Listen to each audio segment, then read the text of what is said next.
Live again, live again. Hmm. Bright and shiny लग रही. Right. Good enough.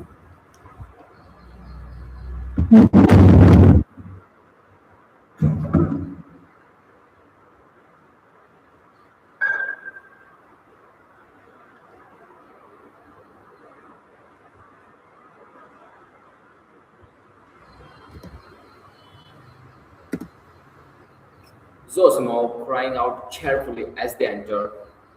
He's well, quite well. He had come in 10 minutes earlier and was sitting in the same place as before, on the sofa. Raskolnikov was sitting in the opposite corner, fully dressed, clean, and calm, something he had not done for a long time. The room was immediately crowded, yet Nastasia managed to follow the visitors in and stayed to listen. Raskolnikov really was almost well compared to the day before, but he was still pale, sluggish, and gloomy.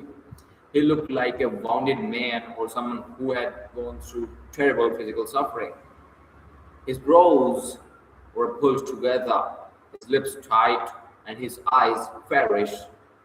He spoke little and reluctantly, as though he were just doing a duty, and he moved restlessly. He only needed a sling on his arm or a bandage on his finger to look exactly like a man with a painful infection or a broken bone.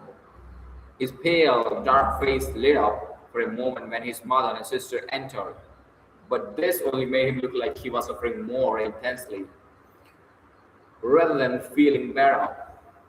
The light in his eyes soon died away, but the look of suffering remained. Zosimo, watching and staring at this patient with all the excitement of a young doctor starting his practice, noticed no joy in him at the arrival of his mother and sister. Instead, he saw a bitter, hidden determination to endure another hour or two of unavoidable torture. He saw later that almost every word of the conversation seemed to a seemed to hit a sore spot and irritate it. But at the same time, he amazed at the patient's power to control himself and hide his feelings, especially since the day before he had flown into rage at the slightest word like a man with an obsession. Raskolnikov giving his mother and sister a welcome kiss that made Pulcheria look radiant. Yes, I see myself now that I'm almost well, and I don't say this the way I did yesterday. He turned to Razumihin, pressing his hand in a friendly way. Zosimo, delighted at the lady's entrance, as he had failed to keep a conversation going with his patient for even 10 minutes. Yes, indeed, I'm quite surprised at him today. In another 3 or 4 days, if he was like this, he will be just as before. That is, as he was a month ago or two, or perhaps even three. This illness has been coming on for a long while. Confess now that it has been perhaps your own fault. He gave me a tentative smile, still afraid of irritating him. Raskolnikov coldly.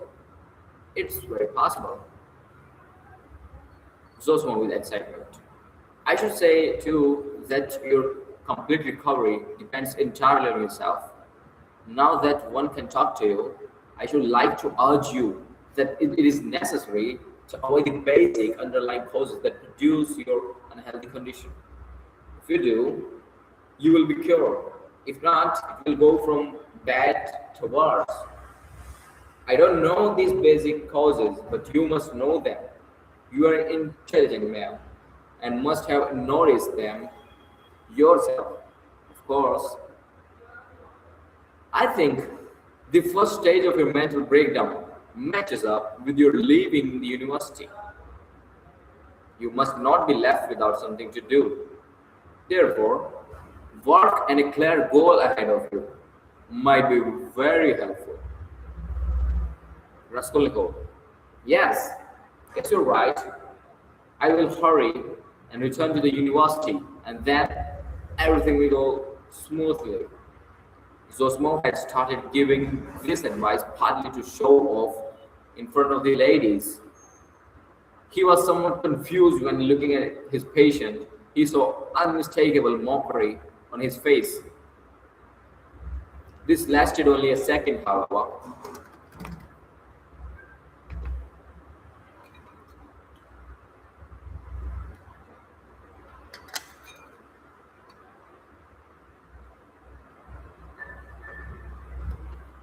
Pulcheria Alexandrovna began thanking Zosimo immediately, especially for his visit to their lodging the previous night. Now, in a startled way, Raskolnikov, what? He saw you last night?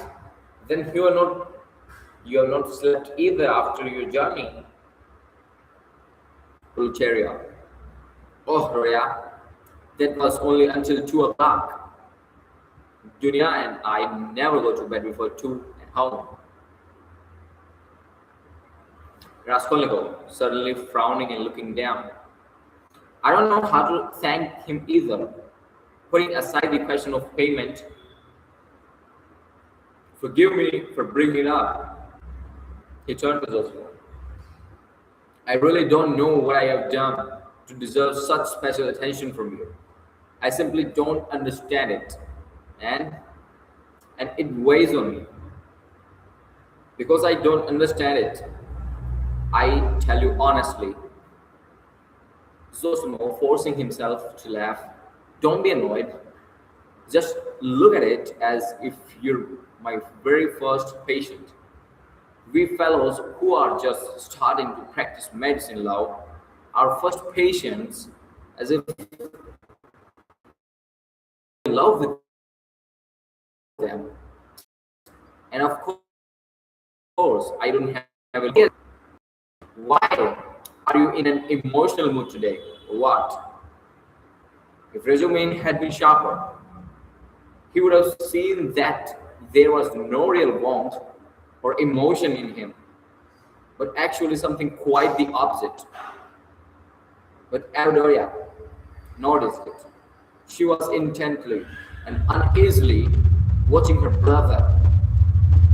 Raskolnikov, continuing repeating a lesson learned by heart, says, as for you, mother, I don't dare to speak.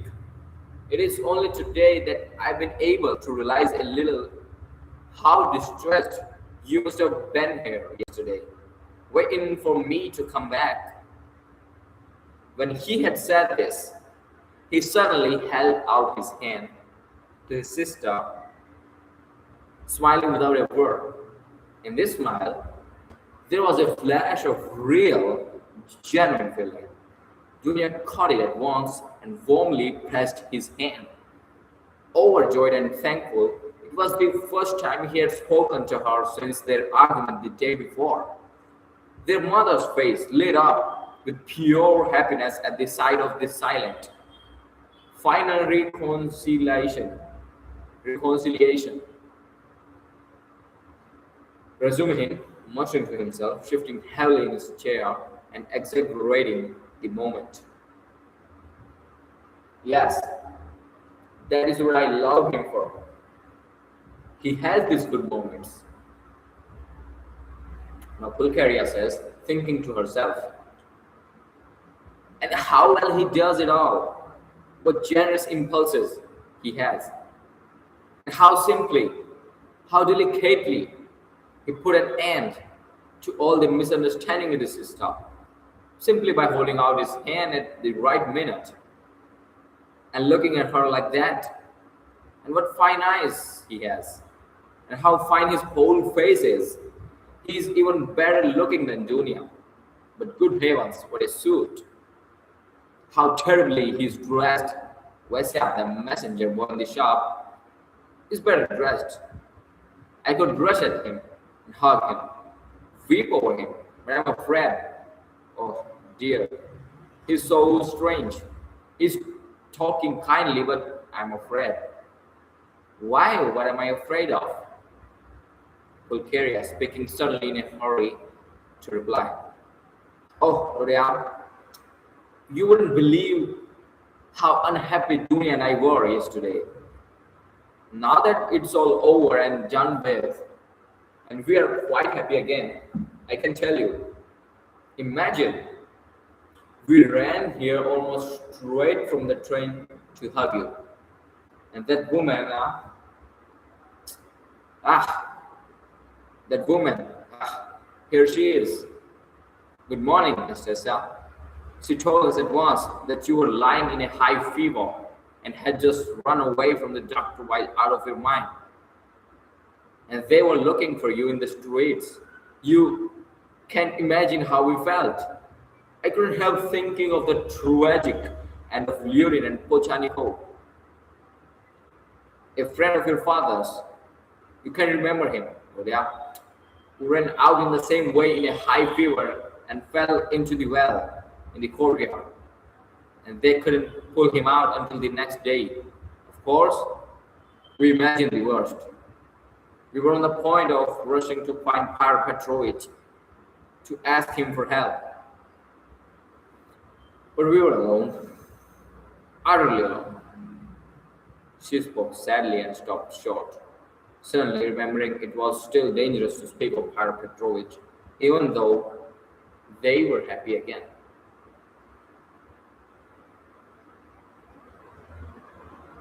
Now Raskolnikov, muttering in a distracted and careless air, yes, yes, of course.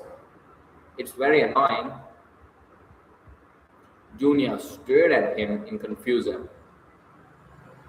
Raskolnikov, trying to remember. What else was it wanted to say? What, what else was it I wanted to say? Oh yes, mother, and you too, Dunya. Please don't think that I didn't mean to come and see you today and was waiting for you to come first. Now Pulcheria, surprised. What are you saying, Rodia? 20 seconds break, look right away. There.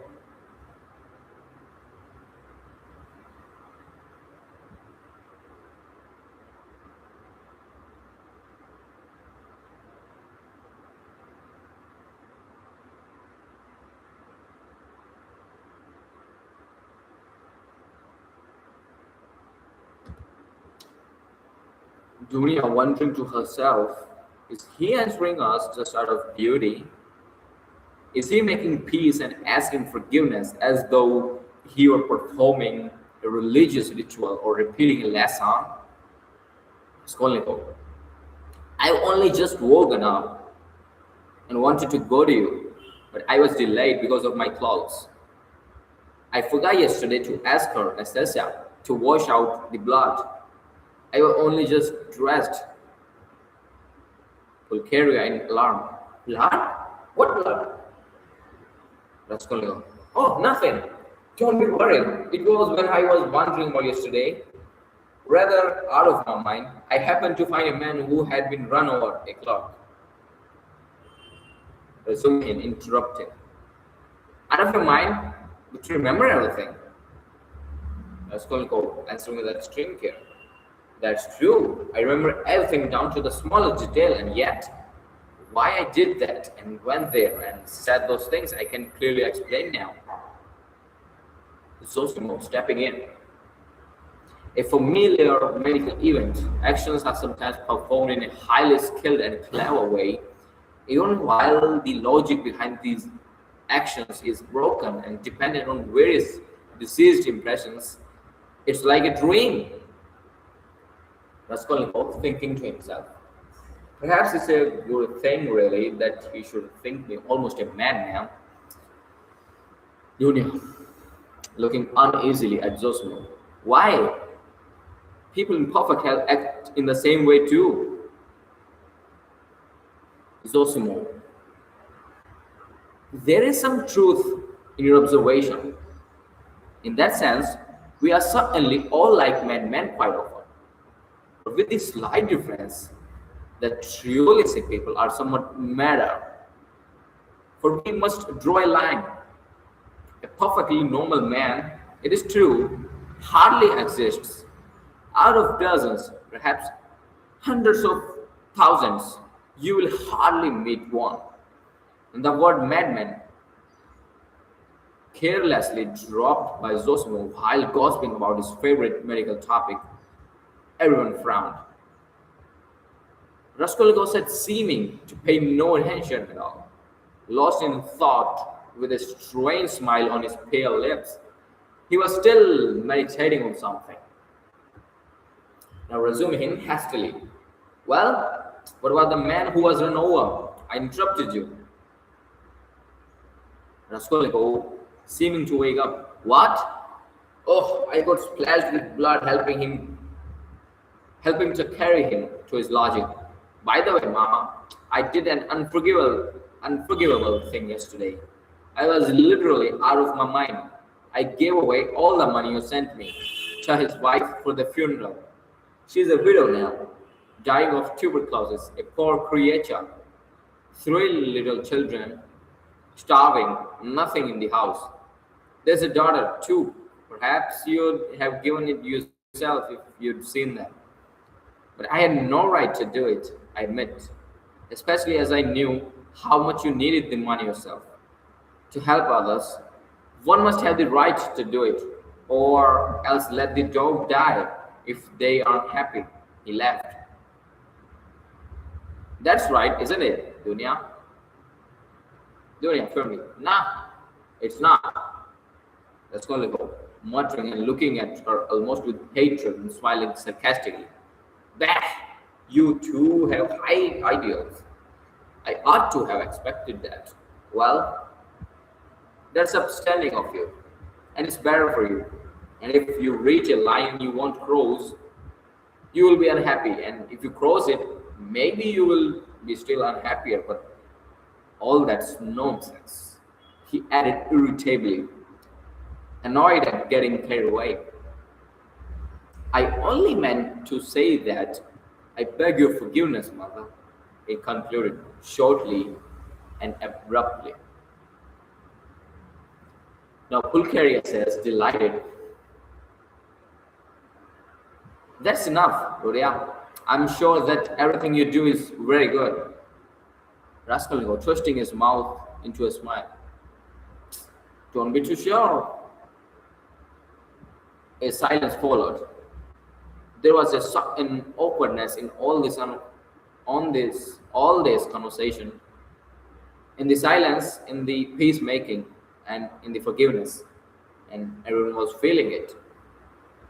Now Raskolnikov, thinking to himself, looking sideways at his mother and sister, it is as though they are afraid of me.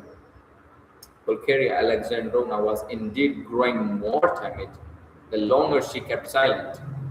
Yet, when they weren't here, I seemed to love them so much. Flashed through his mind. The Pulcheria suddenly blurting out. Do you know, Rodia, Marfa Petrona is dead? What Marfa Petrona? Oh, mercy on us. Marfa Petrona Svidrigailov. I wrote you so much about her. Ah, yes, I remember. So she's dead? Oh, really? What did she die of? Imagine quite suddenly, on the very day I was sending you that letter, would you believe it? That awful husband of hers seems to have been the cause of her death. They say he beat her dreadfully. He beat her dreadfully. Raskolnikov asking his sister, why were they on such bad terms? Dunya, not at all. Quite the contrary, indeed. With her, he was always very patient, even thoughtful. In fact, all those 7 years of their married life, he gave in to her too much so indeed in many cases. All of a sudden, he seems to have lost patience. Raskolnikov. Then he could not have been so awful if he controlled himself for 7 years. You seem to be defending him, Dunya. Dunya almost with a shudder, knitting her brows and falling into thought. No, no, he's an awful man. I can imagine nothing more awful. Pulcheria hurriedly. The beating happened in the morning, and right afterward, she ordered the horses to be prepared to drive to town immediately after dinner. She always used to drive to the town in such cases. She ate a very good dinner, I'm told. Raskolnikov. After the beating, Pulcheria. That was always her habit. And immediately after dinner, so as not to be late in starting, she went to the bathhouse, you see. She was undergoing some medical treatment with baths. They have a cold spring there, and she used to bath in it regularly every day. No sooner had she got into the water than she suddenly had a stroke. Zosimo, I should think so, Raskolnikov. And did he beat her badly? Dunya, what does that matter? Raskolnikov, irritably, as if despite himself. But I don't know why you want to tell us such gossip, mother. Pulcheria, my dear, I don't know what to talk about. Raskolnikov with a forced smile. Why are you all afraid of me? Dunya, looking directly and sternly at her brother. That's certainly true. Mother was crossing herself with terror as she came up the stairs. Raskolnikov's face twisted as though in a muscle spasm. Pulcheria, or help. What are you saying? Julia, don't be angry. Please, Julia. Why did you say that, Dunya? You see, coming here, I was dreaming all the way in the train about how we should meet, how we should talk over everything together. And I was so happy I did not notice the journey. But what am I saying? I'm happy now. You shouldn't, Dunya. I'm happy now. Simply in seeing you, Julia. Raskolnikov, in confusion, not looking at her but pressing her hand.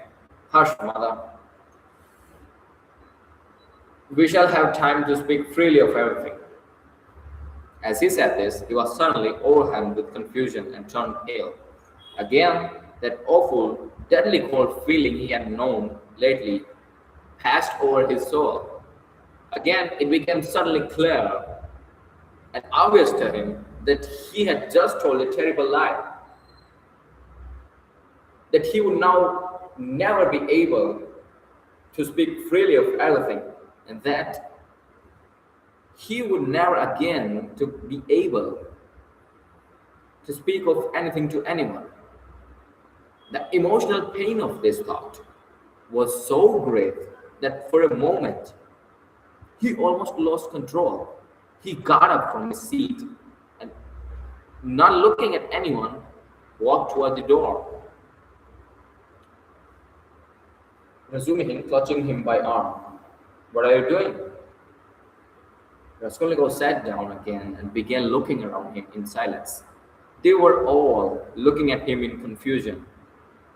Raskolnikov shouting suddenly and quite unexpectedly. What are you all so dull for? Do say something. What's the use of sitting like this? Come, do speak, let us talk. We meet together and sit in silence. Come, anything. Pulcheria crossing herself. Thank God. I was afraid the same thing yesterday was beginning again. Dunya, distrustfully. What is the matter, Rodia? Oh, nothing. I remembered something. He answered and suddenly laughed. He answered and suddenly laughed. Laughed. Zosimo, getting up from the sofa. Well, if you remembered something, that's all right. I was beginning to think, he muttered. It is time for me to be off. I'll look in again, perhaps, if I can. He bowed and went out. Pulcheria, what an excellent man! Raskolnikov speaking with surprising speed and energy. Yes, excellent, splendid, well educated, intelligent. I can't remember where I met him before my illness. I believe I have met him somewhere, and this is a good man, too. He nodded and resumed him. Do you like him, Dunia? He asked her, and suddenly, for some unknown reason, laughed. Dunia, very much. Resuming, blushing in terrible confusion, getting up from his chair. Whew, what a pig you are! Pulcheria smiled faintly, but Raskolnikov laughed out loud. Raskolnikov, where are you off to? Resuming, I must go. You don't need to at all.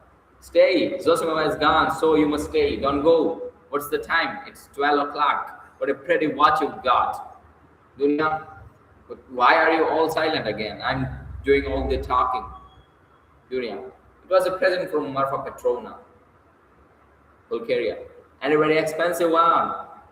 Raskolnikov, ah, what a big one. Hardly like a lady's watch. Dunya, I like that sort. So it is not a present from her fiance, thought Razumihin, and was unreasonably delighted. Raskolnikov, I thought it was Luzin's present. Pulcheria, no, he has not made Dunya any presents yet. Raskolnikov, looking at his mother. Ah, and do you remember, mother? I was in love and wanted to get married. His mother was startled by the sudden change of topic and the way he spoke of it. Pulcheria, oh yes, my dear. Pulcheria exchanged glances with Dunya and resumed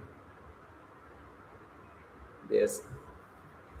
Raskolnikov, looking down and growing dreamy. Yes. What shall I tell you? I don't remember much, indeed. She was such a sickly girl, quite an invalid. She was fond of giving charity to the poor and was always dreaming of a convent. And once she burst into tears when she began talking to me about it. Yes, I remember. I remember very well. She was an ugly little thing. I really don't know what attracted me to her then. What attracted me to her then, I think it was because she was always ill. If she had been lame or hunchbacked, I believe I should have liked her better still. He smiled dreamily. Yes, it was a sort of youthful madness. Dunya with warm feeling. No, it was not only youthful madness. He fixed a strange, intense look on his sister, but did not hear or did not understand her words. Then, completely lost in thought, he got up, went up to his mother, kissed her, went back to his place, and sat down. Pulcheria tossed. You love her even now? Raskolnikov, huh? Now? Oh yes, you ask for her? No. That's all now, as it were, in another world, and so long ago. And indeed, everything happening here seems somehow far away. He looked attentively at them. You, now, I seem to be looking at you from 1,000 miles away, but goodness knows why we are talking of that, and what's the use of asking about it?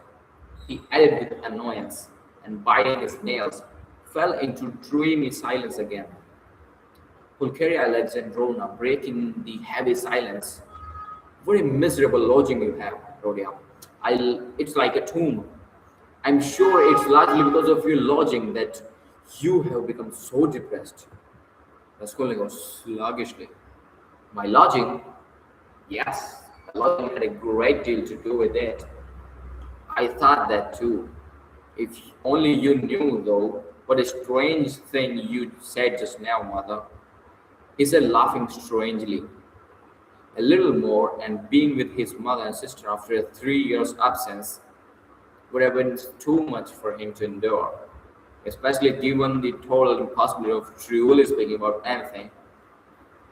But there was one urgent matter which had to be settled that day. He had decided that when he woke, now he was glad to remember it as a way to escape the awkwardness. Raskolnikov gravely and coldly listened to me. Of course, I begged your pardon for yesterday, but I consider it my duty to tell you that I do not back down from my main point. It's me or losing. If I'm a horrible person, you must not be. One is enough. If you mind losing, I stop looking at you as a sister immediately. Pulcheria mournfully. Hey, Roya, Roya, it is the same as yesterday again. And why do you call yourself a horrible person? I can bear it. You said the same yesterday.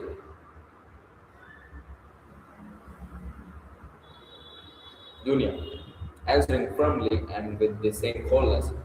Brother, in all this, there's a mistake on your part. I thought it over at night and found out the mistake. It is all because you seem to imagine I am sacrificing myself to someone and for someone. That is not the case at all. I am simply marrying for my own sake because things are hard for me. Though, of course, I shall be glad if I succeed in being useful to my family. But that is not the main reason for my decision. Raskolnikov, thinking to himself, biting his nails viciously. She is lying, proud creature. She won't admit she wants to do it out of charity. Too proud. Oh, low characters. They even love as though they hate. How I hate them all. Ah, Dunya. In fact, I'm marrying Pyro Petrovich because out of two evils, I choose the lesser. I intend to do honestly everything he expects of me. He expects of me. So I'm not deceiving him. Why did you smile just now? She too turned red, and there was a gleam of anger in her eyes. Raskolnikov with a mean grin. Everything. 20 seconds break. Look there.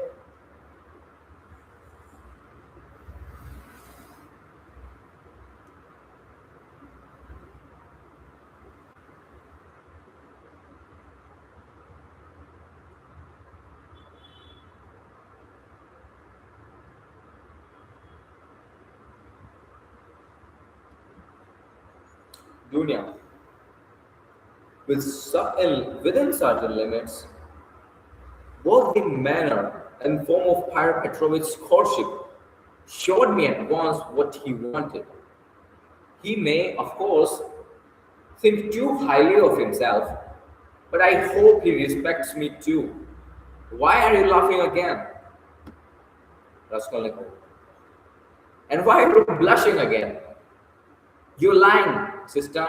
You are intentionally lying, simply out of female stubbornness, simply to hold your own against me. You cannot respect Luzin. I have seen him and talked with him.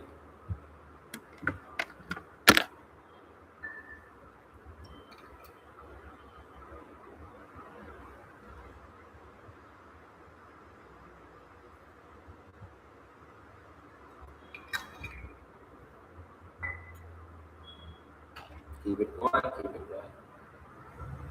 So you are selling yourself for money, and so in any case, you are acting badly. And I'm glad at least that you can blush for it. Julia losing her temper. It is not true. I'm not lying. I would not marry him if I were not convinced that he respects me and thinks highly of me. I would not marry him if I were not firmly convinced that I can respect him. Fortunately, I can have convincing proof of it this very day. And such a marriage is not a shameful thing, as you say. And even if you were right, if I really had decided on a shameful action, is it not merciless on your part to speak to me like that? Why do you demand a level of heroism from me that perhaps you do not have either? It is bullying, it is tyranny. If I ruin anyone, it's only myself. I'm not committing a murder. Why do you look at me like that? Why are you so pale, Ria darling? What's the matter? Pulcheria crying out. Good heavens, you have made him faint. Raskolnikov. No, no, nonsense. It's nothing. A little dizziness, not fainting. You have fainting on the brain. Hmm. Yes, what I was saying. What I was saying. Oh, yes. In what way will you get convincing proof today that you can respect him and that he respects you, as you said? I think you said today. Dunya, mother, show Rodia Pyro Petrovich's letter. With trembling hands, Pulcheria Alexandrovna gave him the letter. He took it with great interest, but before opening it, he suddenly looked at Dunya with a sort of wonder. Raskolnikov slowly, as though struck by new idea. It is strange. Why am I making such a fuss for? What is it all about? Marry whoever you like. He said this as though to himself, but spoke it aloud, looking at his sister for some time as if puzzled. He opened the letter at last, still with the same look of strange wonder on his face. Then slowly and carefully he began reading, and read it all the way through twice. Pulcheria Alexandrovna showed deep anxiety, and everyone expected him to say something dramatic. Raskolnikov, after a short pause, handing the letter to his mother, but not talking to anyone in particular. What surprises me is that he is a businessman, a lawyer, and his conversation is very showy. Yet he writes such a poorly educated letter. They all jumped. They had expected something quite different, resuming abruptly. But they all write like that, you know. Raskolnikov, have you read it? Resuming, yes. Pulcheria, embarrassed. We showed him. Rodia, we consulted him just now. Resuming, that's just the slang of the courts. Legal documents are written like that to this day. Raskolnikov, legal? Yes, it's just legal, business language. Not totally uneducated and not quite educated, business language.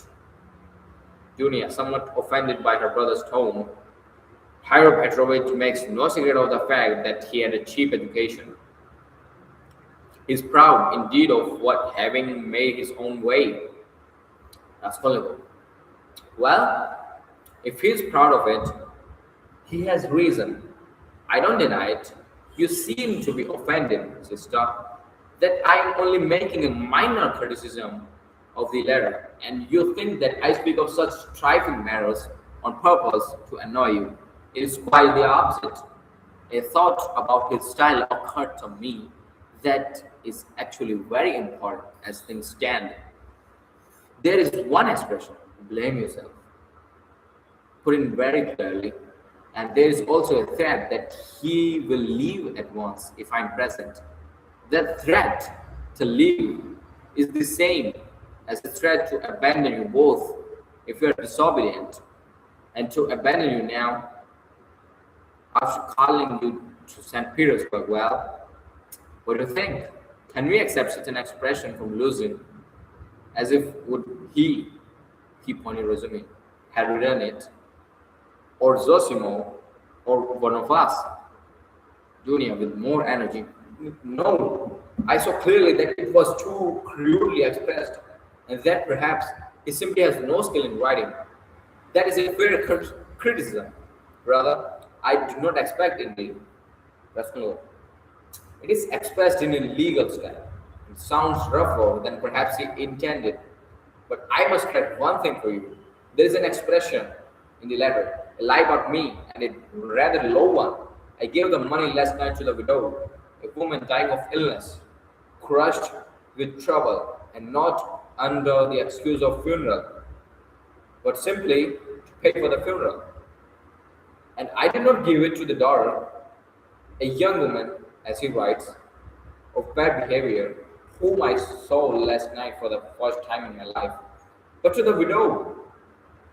In all this, I see too hasty a desire to lie about me and to cause a fight between us. It is expressed again in a legal slang, meaning it shows his goal too obviously and with a very childish eagerness. He's an intelligent man, but to act wisely, intelligence is not enough. It all shows his true character. And I don't think he has a great respect for you. I tell you this simply to warn you, because sincerely wish for your own good. Duna did not reply. Her decision had been made. She was only waiting for the evening.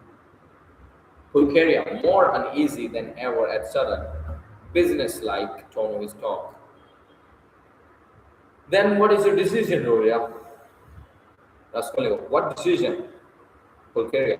You see, Pyro Petrovich writes that you are not to be with us this evening, and that he will leave if you come. So will you come? Raskolnikov coldly. That, of course, is not for me to decide, but for you first. If you are not insulted by such a request, and secondly by Dunya, if she too is not insulted, I will do what you think best. Pulcheria Alexandrovna hurrying to declare. Dunya has already decided, and I fully agree with her. Dunya, I decided to ask you, Rodia, to urge you not to fail to be with us at this meeting. Will you come? Raskolnikov, yes. Dunya, turning to resume. I will ask you, too, to be with us at 8 o'clock. Mother, I'm inviting him too. Pulcheria, quite right, Dunya. Well, since you have decided, so be it. I shall feel easier myself. I don't like secrets and lying, but let us have the whole truth. Pyro Petrovich can be angry or not now. Finish. Bang!